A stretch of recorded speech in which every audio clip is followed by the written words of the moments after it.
10 years ago, a man who had a passion for making video games got criticized once by Jim Sterling for how his characters looked, driving him to create one of the most influential franchises of the modern day. That man was Scott Cawthon, and the game he made was Five Nights at Freddy's. Five Nights at Freddy's, or FNAF for short, doesn't need an introduction. If you are on the gaming YouTube sphere from 2014 until now, you have seen countless videos about this franchise, all ranging from Let's Plays to theory crafting to even game reviews like this one. But why? What made FNAF a smash hit since the beginning, and did it deserve the fame that it got? Now, I love FNAF, even though I never played any of the games, so I might as well fix that, starting with... The game starts with a help wanted for a night shift security guard position for Freddy Fazbear's Pizza. Naturally, I got the job and this is it.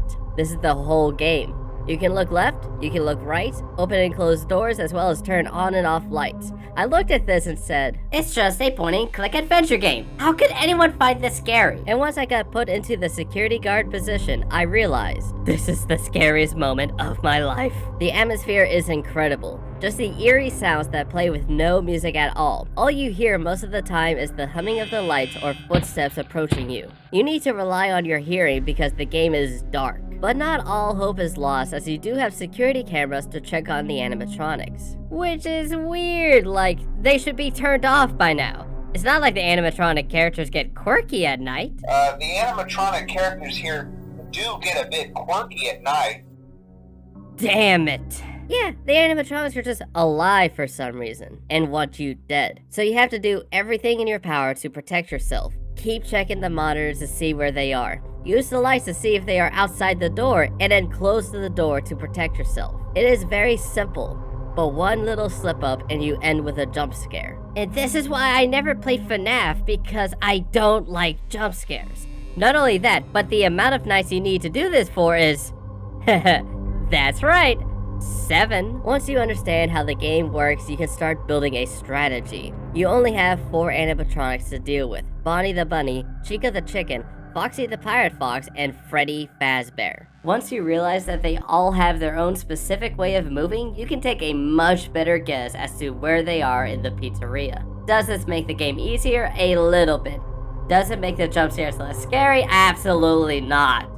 So then why did FNAF blow up? Like many things, is because of YouTube. First, Jim Sterling, the man who criticized Scott into making FNAF, reviewed it, then Yamimash, and then Markiplier did a Let's Play, and once that happened, it created a snowball effect that no one could have imagined how big it would get.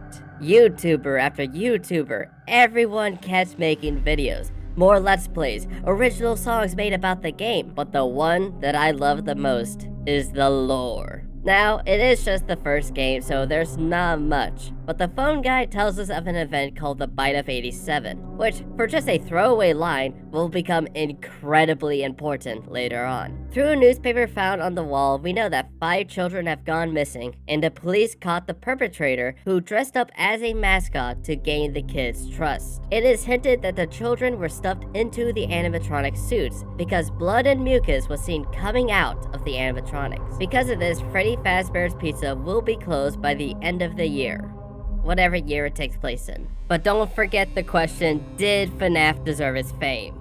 Well, to answer that, we need to take a look at... In just 2 months, Scott Cawthon released the second game, and you would think this is just him trying to get a quick cash grab. But then you realize that Scott made 27 games in 2014 alone. This is just how quickly he can make games. I got another job at the grand reopening of Freddy Fazbear's Pizza, with new animatronics like Toy Bunny, Toy Chica, Mangle the Puppet, and of course, Balloon Boy. But what is the difference from the first game? There are no doors, just vents and a big hallway. So how do you protect yourself? You have a Freddy head that you can put on that tricks the other animatronics into thinking you're one of them. Other than the new animatronics and having a mask now, it's the same game, where you try to survive while all the animatronics come to kill you. Oh. Huh? The game is harder than the first because there's not really a strategy for the game. The best thing you can do is check the left vent, check the hallway, check the right vent, open the tablet, and only look at camera 11 to wind up a music box. Because Scott thought it would be a nice mechanic where you need to keep a music box wound up, otherwise you die, even though it's a stupid mechanic. Rinse and repeat until the nights are over. The issue comes when there are animatronics in the hallway and you need to tend to the music box, so you're actually risking your life to wind up the music box and just hope that the animatronics go away. 5 nights pass and you get paid, woohoo, that's FNAF 2. I don't really care much about this game. What I care about is the lore. The lore. So even though Freddy Fazbear's Pizza is announcing its reopening, this game is a prequel. Whenever you die, there's a chance that you can play an Atari-like minigame that gives you more of an idea of the story. There are 4 different pizzerias. In the original Freddy Family Diner, there was a child murder that took place, and then, at the first Freddy Fazbear's Pizza, there were 5 murders that took place. And now we are at the grand reopening in FNAF 2, bringing the total death up to 6. And they will open up another Freddy Fazbear's Pizza after this one. It just goes to show, you can't make a pizza restaurant without killing a couple of kids. Wow, that sounded bad. Ooh, yikes, I'm sorry, it was supposed to be edgy, you know. Just cut to FNAF 3. I again play as a security guard, but this time it's for a horror attraction. Unlike FNAF 2, which had 11 animatronics that could kill you, this game only has 1. Springtrap is a weird-looking animatronic who is attracted to children. Not in a weird way, it's just he will constantly try to approach you, but you can play an audio of a kid and he'll go towards that audio cue. As you're keeping an eye on Springtrap, you need to make sure the camera's audio and ventilation don't go offline. It's like the music box, but somehow less annoying. You think only having 1 animatronic to keep track of would make the game easier, and you'd be right for the first 3 nights. Then for some reason on night 4, it jumps up in difficulty drastically. I was able to keep Springtrap in a loop for 3 nights. Then on the 4th night, I couldn't find him to save my life. Wait a minute! Where did he go? Huh? Unlike in FNAF 2, where you needed to die for a random chance to get a minigame, FNAF 3 you are guaranteed a minigame after every night, where a shadowy figure leads you to a secret room that you can't enter, and Purple Guy comes out to dismantle you. There are, however, more minigames that you need to put in a secret code to unlock. One of the secret codes is inputting numbers onto tiles as if they were a number pad. Like, how do you figure that out? How do you look at a couple of tiles and go like, oh yeah, just use it as a number pad. Yeah, it's just that easy, huh? Go away! Hello? In the secret minigames, you can give cake to crying children, which if you do, then on the final night, 5 crying ghost children corner the Purple Guy, causing him to get into a golden Bonnie suit. But I forgot to mention this one thing. In these suits, there are spring locks that allow the animatronics to be used as costumes. However, these spring locks fail, crushing the Purple Guy as the souls are finally set free. So that's it. It has a good ending along with Fazbear Fry's place being burned down to the ground. That's it. It's all done. There's no more questions that need to be answered. They used to be allowed to walk around during the day too, but then there was the bite of 87. There's a 4th game. Already this game is off to a bad start, as the game heavily relies on sound cues, which the other games had, but it was mostly just, sounds like someone's in the vents. Hi. But in FNAF 4, the sound cues are animatronics breathing. Is someone there?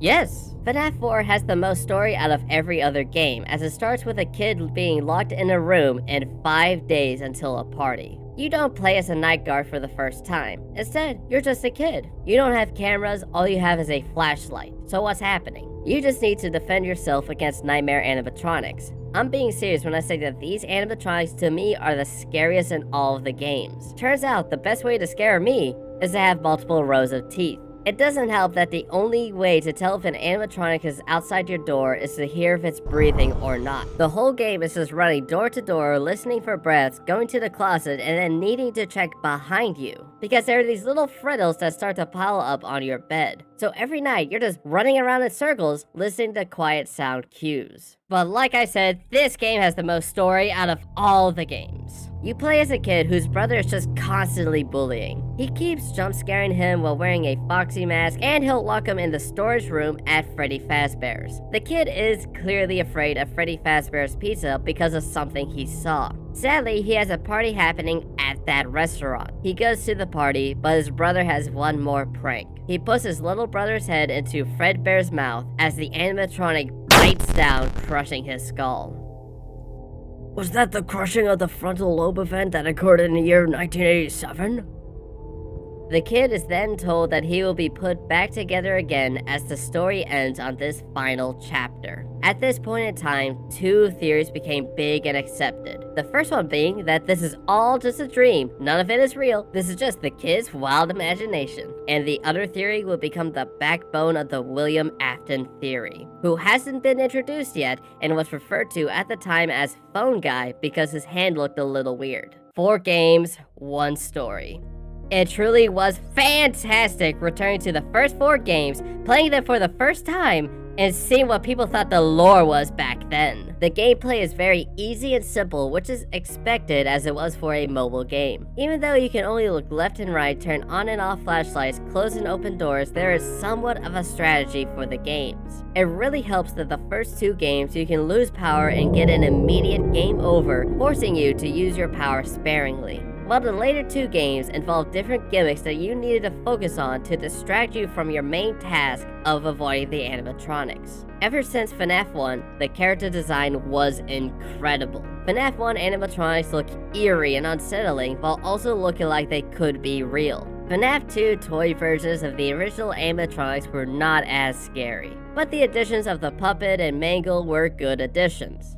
And then Balloon Boy was there. Springtrap is probably the best design in the entirety of the FNAF franchise. Just a corpse inside of an animatronic looks so unsettling but cool in a weird way. Naturally, in FNAF 4, they really do look like nightmares, which is a good thing. They are the scariest looking animatronics in the entire series. While the environments look good, you are just looking at an actual JPEG. Yo, this gameplay is going crazy! The games have incredible sound effects that add so much to the atmosphere. You have basic ones like footsteps, knocking on doors, but the best ones are the narrow jump scare misses. Just the little note that plays as Chica is outside your door adds so much depth to that little jump scare. As for the music in the game, yeah, they got Toreador March.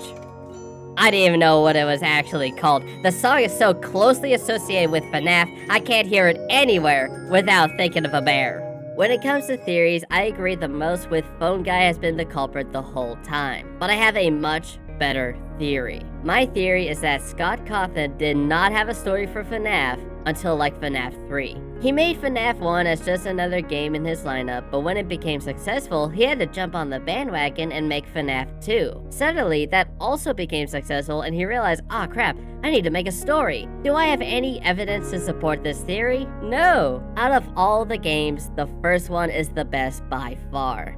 You can argue it's the easiest of the 4 games. At least I think that FNAF 1 has the best strategy. You need to understand how each of the animatronics move, and there's no annoying gimmicks like a music box or ventilation breaking down. I also think that the atmosphere was the best in FNAF 1. Everything from a really small room that you're in to the way the animatronics stare at the cameras is all just beautifully made. That's not to say the other games aren't scary, but the atmosphere will never feel as scary as FNAF 1. Now to answer the question, did FNAF deserve its fame? Scott Cawthon was a genius for setting a horror game in a Chuck E. Cheese, which no one ever saw before then. If you look at Scott's old games, you know he had an incredible talent for making these robot-like creatures, which greatly helped the main characters of FNAF stand out more. To YouTubers, being able to play this game for content while also having an incredible deep story not even told to us, it's hidden throughout the games, and we needed to figure out the timeline ourselves. FNAF deserves all the fame it got.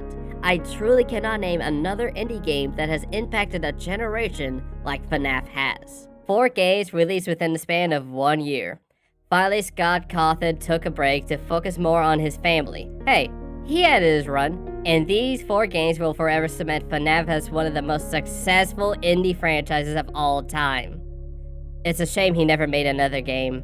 Everything is okay. Let's go back to sleep. Yeah, real shame. I'm going to need to make another video.